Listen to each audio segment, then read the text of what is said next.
আসসালামু আলাইকুম সবাইকে। নাস্তা শেষ করে চায়ের কাপটা হাতে নিয়ে চলে আসলাম ছাদে। গাছ দেখব আর চা খাবো।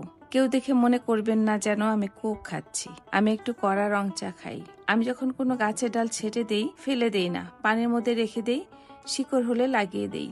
মানি প্ল্যান্টগুলো অনেক বড় হয়েছে, অনেকে উপরের দিকে উঠিয়ে দেয়, আমি নিচের দিকে ঝুলিয়ে দিয়েছি। পিছনে অর্কিড আছে।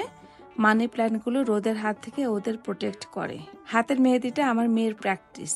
এটা কিন্তু দইয়ের হাড়ি, এটার মধ্যেও গাছ দিয়েছি, কিছুই ফেলতে ইচ্ছে করে না। রোজকার রুটিন আমার ছোট ছোট গাছগুলোকে এখান থেকে ওখানে নিয়ে সাজানো। তেলের গ্যালন, ওটাও আমার হাত থেকে রেহাই পায় নাই। লেটুস পাতা লাগিয়েছি, যত্ন পেলে বেড়ে উঠবে ইনশাল্লাহ। 2টা আম পলিব্যাগের মধ্যে পড়েছিল, পলিব্যাগ ছিঁড়ে নিয়ে নিলাম। পেপার দিয়ে পেঁচে রাখলেই পেকে যাবে। ফুলগুলিকে না ধরলে, আদর না করলে ওরা মন খারাপ করে। ওদের প্রতিদিন ধরতে হবে, আদর করতে হবে। ওরা যে আমার ছাদ বাগান আলোকিত করে রেখেছে। আজকে কিছু সিম তুলবো। চেয়ারে উঠে সিম পাড়তে হচ্ছে আমাকে।